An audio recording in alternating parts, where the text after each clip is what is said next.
Perfect. Are we on air? Yes. We are. So we are live from the headquarters of Vaadin in Finland. Awesome. Live. And so is Vaadin 15. It's Vaadin live 15 now. is live now. Yes, released from Finland to the world. Welcome, everybody. Welcome everybody. So I'm with Viktor today. How are you, man? Awesome. Fantastic. How are you? I'm good.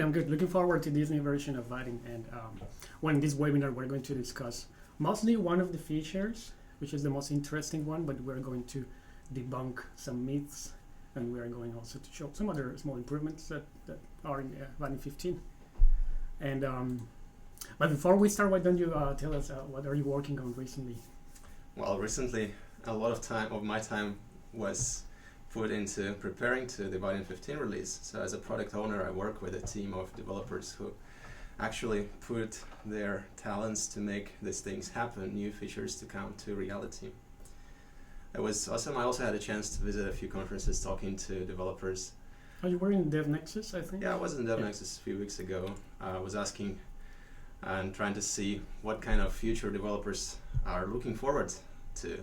Mostly Java developers. It's a big conference in the US with a lot of Java developers coming there, so it was fantastic to see what kind of setup, what kind of teams they have, what kind of features they're looking for when building for the web using Java on the backend. Awesome. All right, so the idea is to show first some of the new features. Then we're going to go deeper into one of those features. And at the end, maybe we can do a bit of what's next or what are the plans for the future, something like that. Sounds good? Awesome, let's do it. All right, so let's do it. Can we please share this one, Jen? Thank you. So what I have here is just a set of slides with new features, and it would be great if you can comment a bit on this. So the first one is, and I think that's the one that people are more excited about, is stateless views implemented in TypeScript. So what is TypeScript, by the way? TypeScript is a language. Right. We'll see it later with more detail, I guess. We'll see it later in more detail, but to start off, it's just enough to say, imagine this is JavaScript with proper type support and awesome build-time type checking. Yeah. It's backed by Microsoft, but it's open source. Awesome. All right, so we'll see it in action in a moment. But also, what is stateless views? Yeah, stateless views, it's a little bit fun word to use because there is always state somewhere. Here it's used to mean that there is no state in the backend, which is quite different to the typical way of building UIs with Vaadin, because there all the state is in the backend always, but with TypeScript it's possible to offload that and just keep the state of view in the browser. Right, okay. So we'll see more about this later, right? Absolutely. Let's jump to the next one. Optimize build times with PNPM. What is PNPM, productive NPM. It's a tool that we use in Vaadin applications to bundle and build the front-end resources to create an optimized bundle for production. Do all the transpilations, do optimizations, minification, all the things. It's all running from the NPM ecosystem, and PNPM is a more productive, more efficient way to do it. Specifically, it installs the dependencies differently from NPM, but it creates a local cache similar to how Maven has its local cache on your local machine. So similarly does a PNPM. So it makes repetitive builds more productive since they don't require, again, re-downloading all the dependencies. Yeah, so it's a bit like the local repository, Maven local repository. Yeah, it's similar to that. Okay, good. Sounds good. Binder improvements. This is the improvements to the Java binder APIs. We've done those, such as now the binding can become optional. Some of the constraints can become optional. And these are maybe minor improvements, but something that we know people have been struggling with building their applications. And so this is coming into the Java side of the Vaadin framework. So binding improvements, and by the way, you can check that all the code and details on these new features in the website. Next one, sorry about that. Before enter event invoked in the parent. That's another change to the Java navigation APIs that we have in Vaadin. That's we consider that a bug fix because It fixes the way how we originally designed the routing lifecycle to work, but apparently up until this version of Vaadin, that was not exactly like we wanted it. So the change itself is that when we have parent-child layouts and the navigation happens to a view, the order in which the before enter event is invoked on the parent and then on child is changing now, so that first is invoked on the parent layout and then on the child layout or several layouts. And earlier it was not the case, and that potentially created some situations where you might not have properly initialized child layouts because, for instance, the whole root shouldn't be accessible at all, but the check is done in the parent layout, so it hasn't happened yet. So this fix is now included.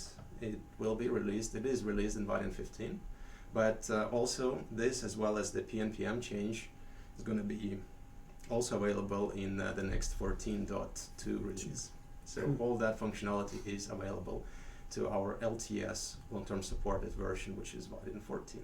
So 15 is not long-term support. That's true. The release model we follow at Vaadin is similar to that. That is the release model of Java, where we have long-term supported versions once in a while, and most versions are just stable but non-long-term supported. All right. Good. So I think that those are the main new features that I wanted to go through kind of fast. But before that, True or I have false? some trivia for you, kind of. It's gonna be very easy for you.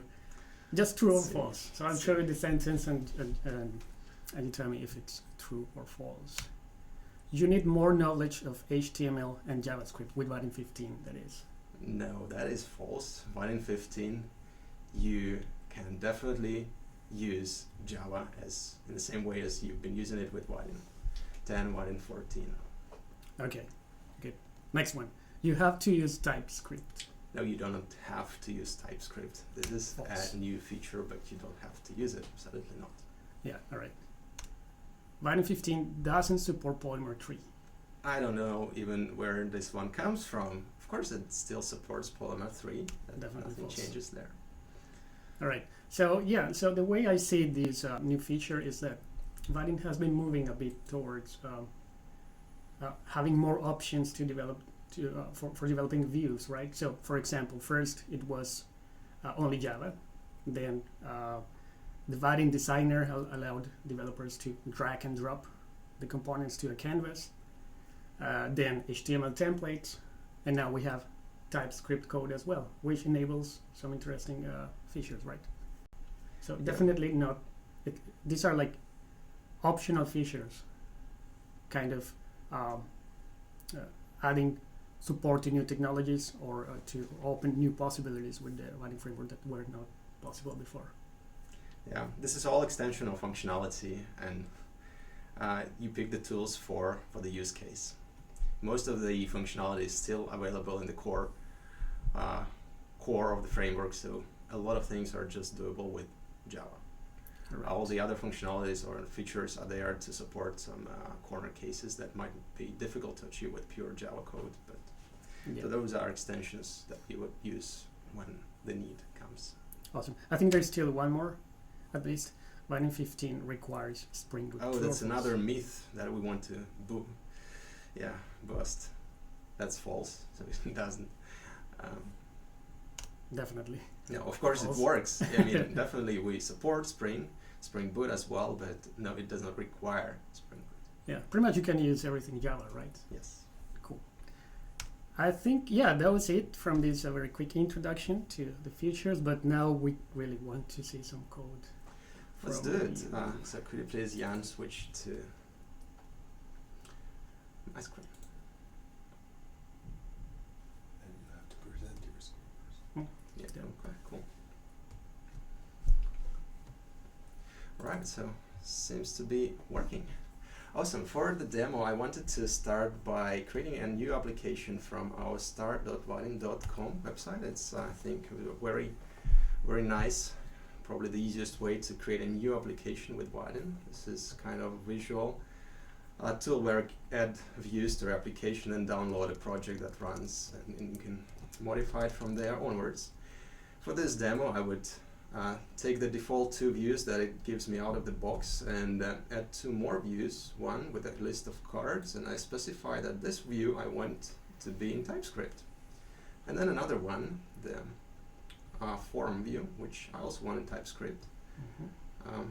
I would also change the menu so that it comes on top, and I think that we are good. But this is the kind of applications where 2 views are in Java and 2 views are in TypeScript. So I download it as V15. Oh, no, that's not what I wanted. V15. So the TypeScript views and the Java views, they can coexist in the same project. Absolutely, that's very well spotted. Yes, the views can be mixed and matched in the same application, and they just coexist. So I download this archive, which it's a typical Maven project.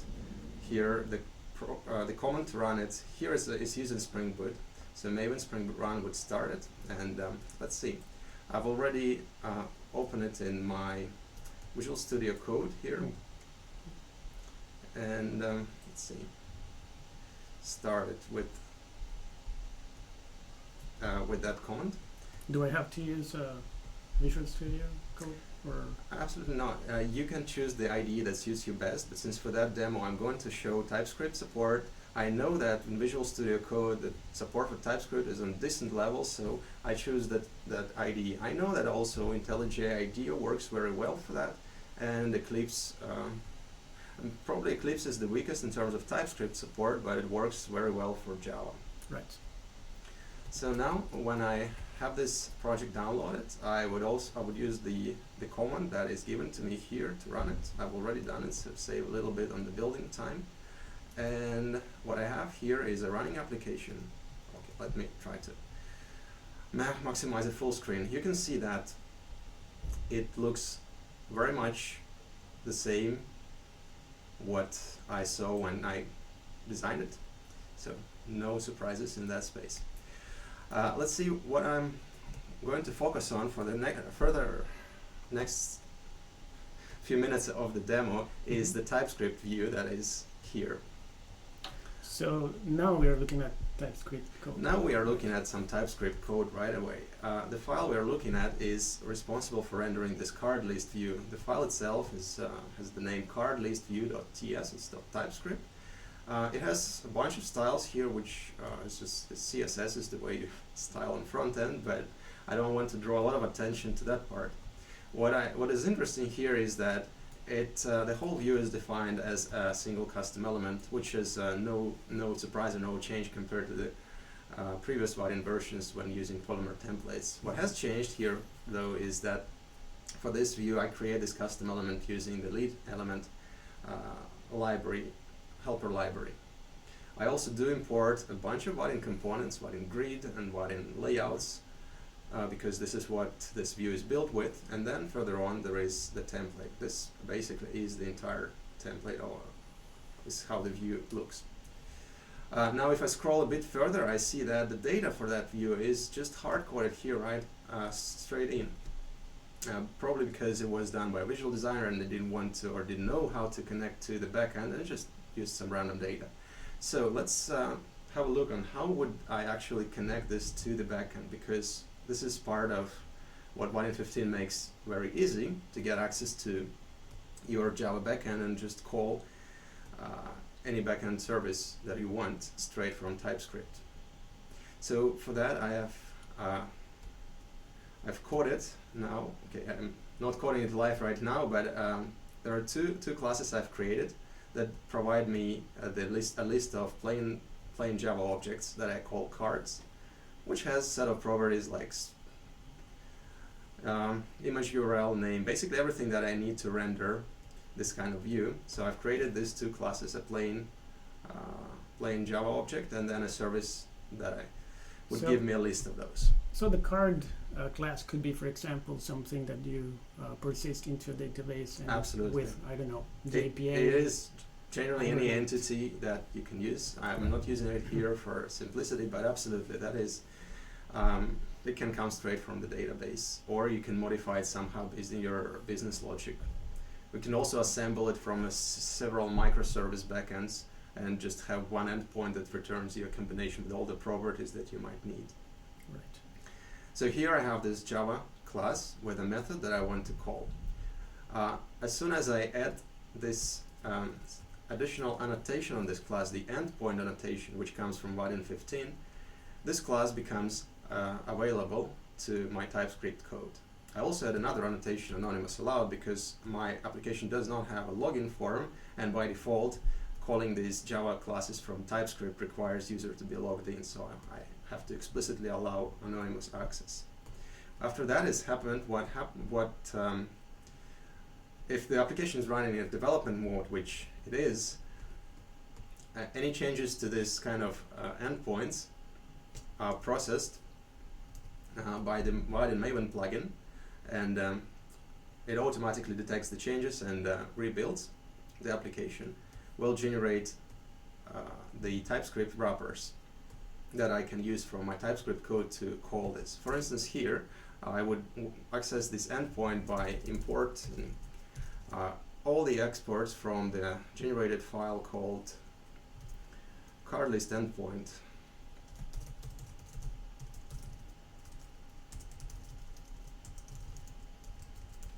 Generated card list endpoint.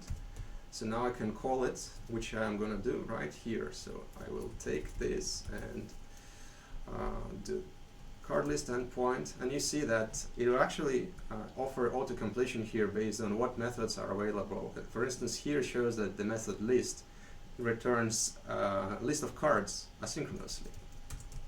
So I want to show that. I also want to use the since this is an asynchronous method, I want to say to give some data to be shown while before the asynchronous data is available, and for that I use the until directive from lead element. So I import that, import until from lead element. No, it's a lead HTML.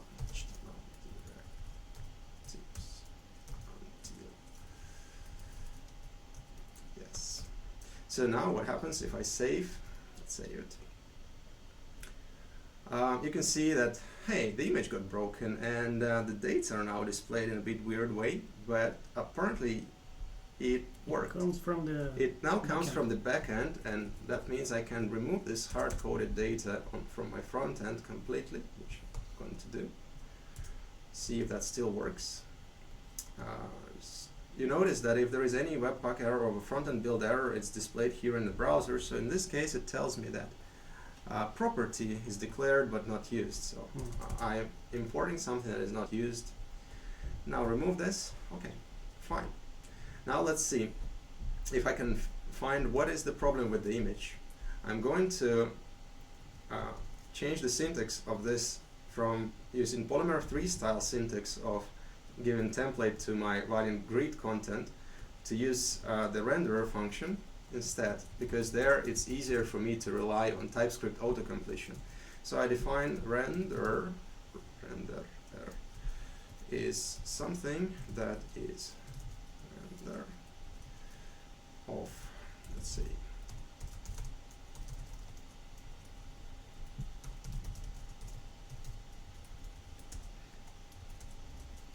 okay, so now it's the same content, just returned as a result of the renderer. Let's see, it also shows me that, hey, it doesn't know what the card type is, and I will actually import it now from something that was generated. You can notice that this card is a TypeScript type, which was automatically generated from my Java, plain old Java object, from a Java Podjo. And I can use it directly in TypeScript without having to manually redefine the types. I can even have the auto-completion based on it. Let's see. Now I'm changing the syntax from Polymer style syntax to just template literals.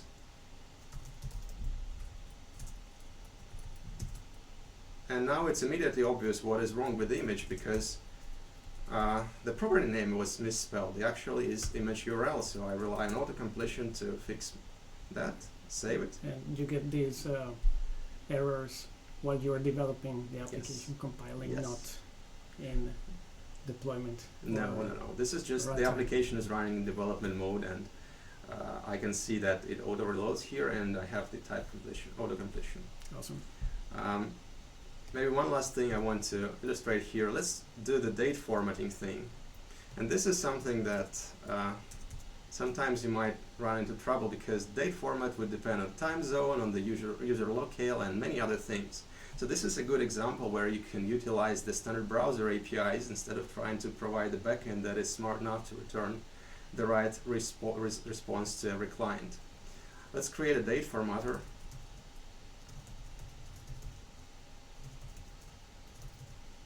Datetime format for the English locale this time, and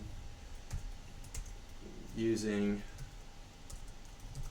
day would be numeric and month would be is it long? It's like that. And yes, so now I've declared date formatter, but it's not used. Let's use it.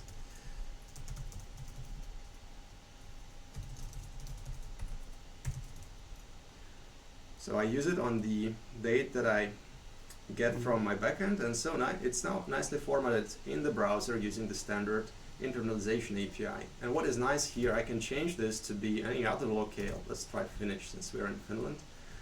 And now it's displayed in Finnish.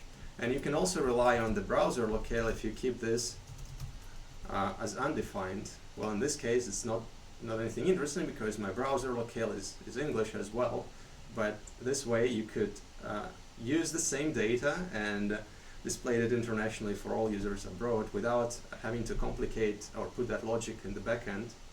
It just basically uses the browser API directly. Right. So how are we going with time? More stuff to show? We still have time, Yeah. I think. Yeah. Cool. Then maybe another area that I want to put attention to is that since all the UI logic is now, for this view, the UI logic is running in the browser, it becomes possible to do something meaningful when the application is offline. So for this demo, let's try to introduce, keep the list of cards in a local cache here, so that if I cannot fetch it from the backend, I would use some sort of cached version.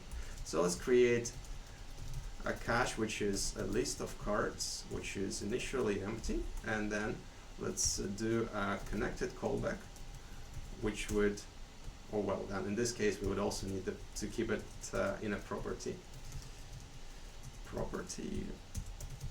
private items, which is list of cards, and by default it's equals to what was in the cache. And then in connected callback, I call super.connected callback, and then I would try to get it from the backend. So card list endpoint list, and store it directly into cache. But in case if that doesn't work for any reason, this time I won't be too picky. I will just eat the exception and put this item to the cached version anyway. So what happens here is I try to update my cache. If that fails, I do nothing and just continue with whatever I had in cache before the failure and still display it. Mm-hmm. Let's see. Now I'm gonna show this here without using the until anymore, just this.items, and I probably don't need the until import. Let's see. Okay, so now I have cache in the picture, and let's go offline. Now there is no network connection. I can still navigate between views, and I can show the data which was cached already. For instance, if I try to do that, let's go online. If I navigate to server-side view when I'm online, of course that works. But if I switch to offline now, the navigation between client-side views still work, but going to server-side is not possible. So what I see is just the connection lost, which is the typical behavior for any Vaadin application up until 15. If I go back online, then navigation will eventually happen. As soon as the application understands that, okay, now it can navigate, yeah, it will go. But this kind of offline views is something that becomes possible now when a lot of UI logic can be offloaded to the client, and the backend exists as stateless endpoints. So this kind of caching functionality or offline functionality becomes much easier to achieve. That's pretty amazing. We have never maybe seen this in previous versions of Vaadin, and it looked pretty easy to implement. I mean, all the other views, you didn't touch them at all. They still work. You just coded or improved this view with TypeScript, right? Right, yes. And this is the kind of functionality you can just pick a couple of views if you have an application, especially existing application.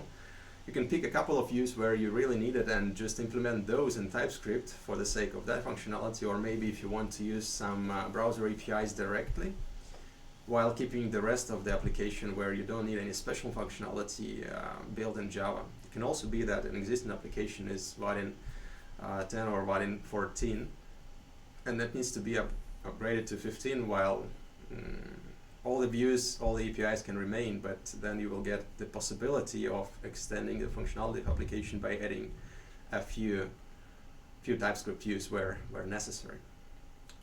But yeah, I think that was it for the demo, and maybe if Jan, you can switch over. I think maybe we can, let's skip this. If you can go to the, so I can see the questions maybe here. Right. Okay, then. But okay, let's I was thinking, what if we talk a bit about the plans for the future? Absolutely. So I know we have this web the roadmap webpage. Page, Vaadin.com roadmap. If you can share it there, so we can kind of, so people also know where to find this information later. Oh yeah, absolutely. And maybe go we through do have some of the these roadmap things, right? page, which tells us where the company is going. So yes, we believe that it's possible to have only one code base, which is web applications. And that code base allows you to have applications that are working in the browser, but it can also be installed and work anywhere. It's enough to have single code base. That's this is called, the set of technology that allows that is called progressive web applications, and we at Vaadin believe that this is the future, and we built capabilities to make it possible and easy to use in your applications. We're still very much believe in UI and UX, that if we give you awesome UI components that are easy to use and you can quickly get applications done with those, then that's really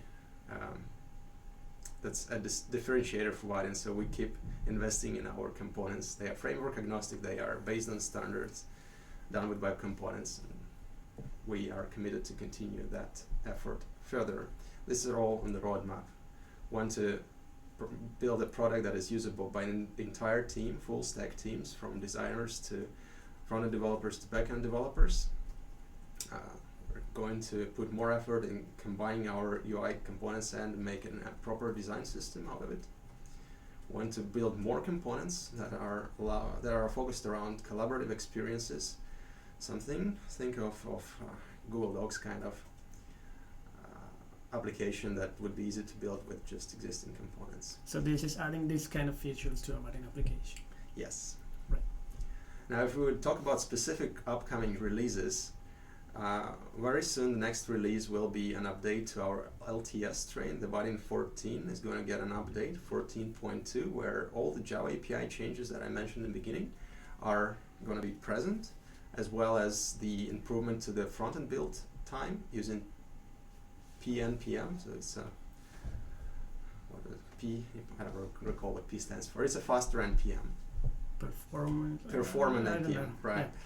Yeah. Specifically, there we are going to release a new component for date time picker, where you have both date and time combined. We have a better dialog that can be resized by mouth. It can be dragged on the screen, and it can be not necessarily modal, so you can also interact with something that is under or behind the dialog. Flex layout is a convenient API for Java developers to get use of the browser layouting engine with all the Flexbox properties, as well as a scrollable container that you can put content in that will be scrolling. So Java API for that is coming in Vaadin 14.2 very, very soon. So all these features, it's because I can see a question here. It says any ideas for making new updates easier for Java users. These are some examples, by the way. This is for, I wonder if what's the bigger or deeper background behind that question. Is it about upgrading between 14.1 and 14.2? That should be no effort as with any minor updates. The upgrade between 14 and 15, that does have some breaking changes, but we have documentation around that.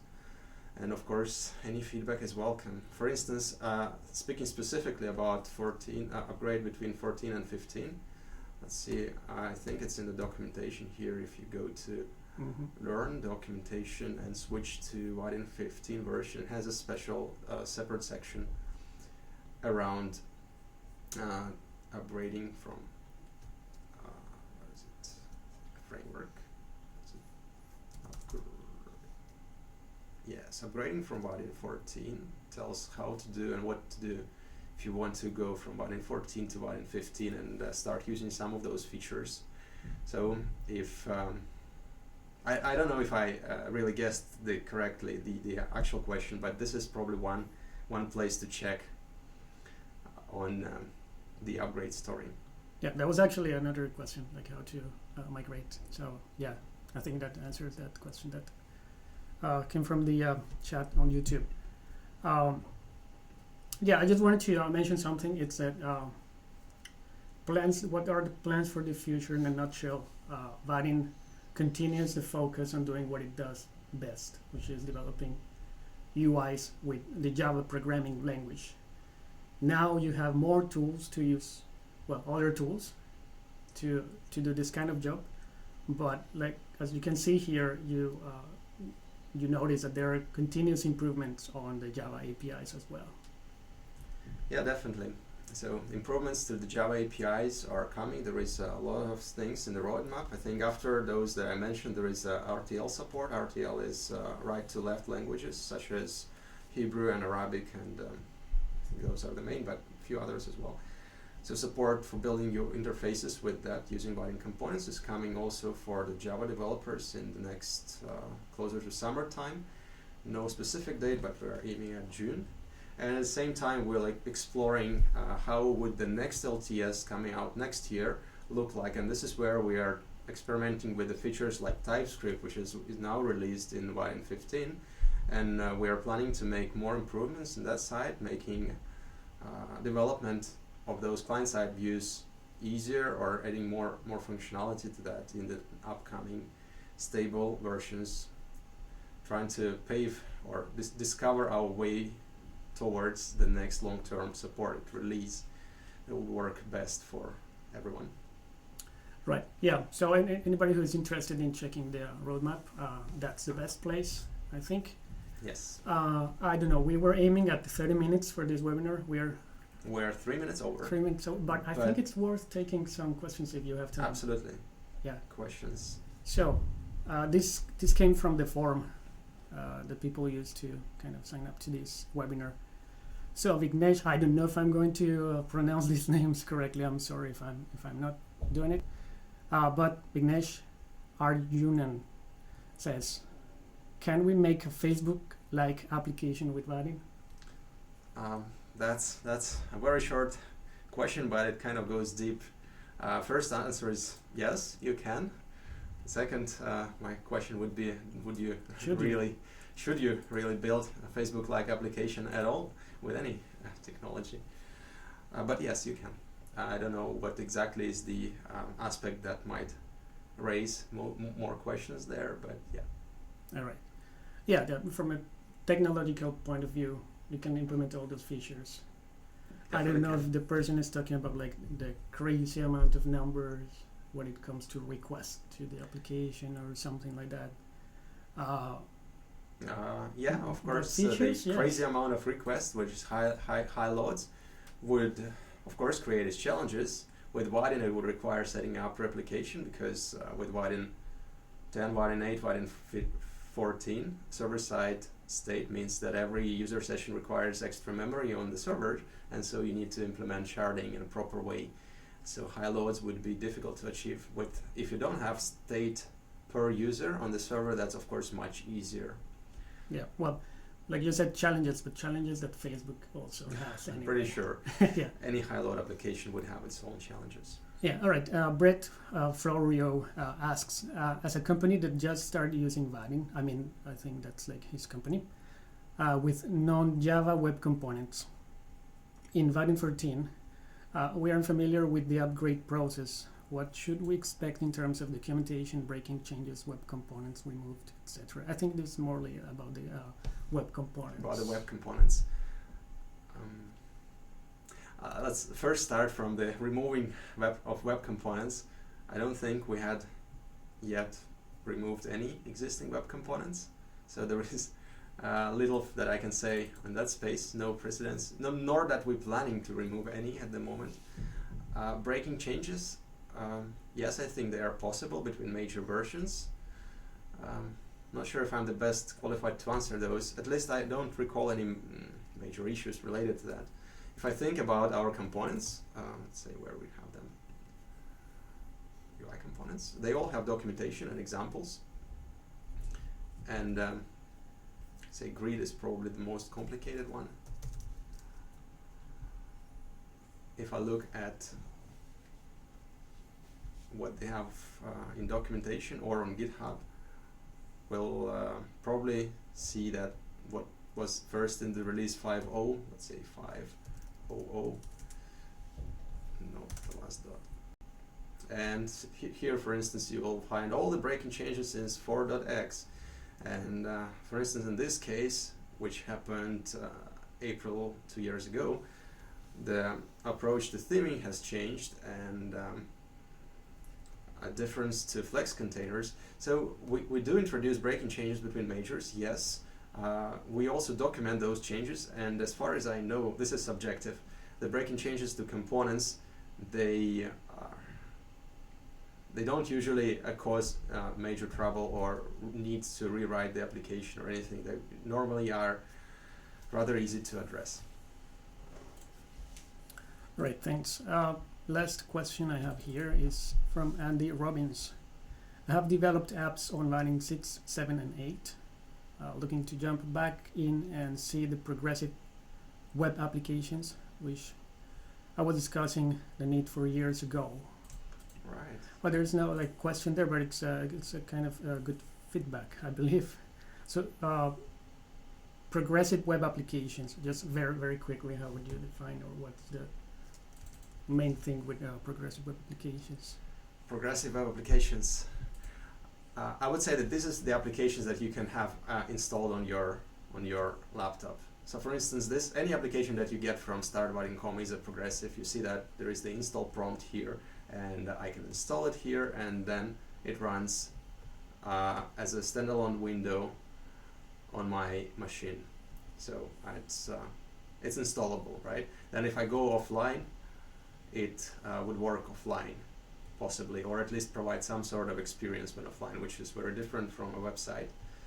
It has access to the geolocation API, camera API, other things that you don't typically expect from a website to have access to, but it's nevertheless possible with modern browsers. This is the kind of application. It's a website which turns into something very much like an application, and yet is still built using only the web technologies. That's how I understand progressive web applications. So to Andy, you should definitely check it out. Try Vaadin, the latest versions, 15, and maybe explore a bit. There is an annotation. It's with Vaadin, it's very easy to create installable web applications. Yeah. In Java, just requires a single annotation in the source code. Yeah, so check it out. We have also some documentation on that in the website. I think that's it. There are some more questions in the chat, but we are now 40 minutes in the webinar. So I think we can wrap it up. Thank you, Victor. That was amazing. Thank you, to see. Alejandro. very easy. It looked very, very easy to Go give it a try. I do think it. the easiest way is try from start.vaadin.com, select TypeScript there as the implementation technology for the views, or check out our documentation for Vaadin 15. They also give some pointers how to get started. For instance, there in documentation. Give it a try. Send us our feedback. Send us your feedback. Test it. Try to break it. Let us know what you think. Yeah. So I think that should be it for now. Thank you. Try Vaadin 15. Remember, it's not LTS. Remember, you can still use Java. Just new features, and let us know if you have more questions on what we have presented in the forum, and we are going to be very happy to answer those offline. But I think we'll see you in the next webinar. Thank you. Thank you, everybody. Awesome.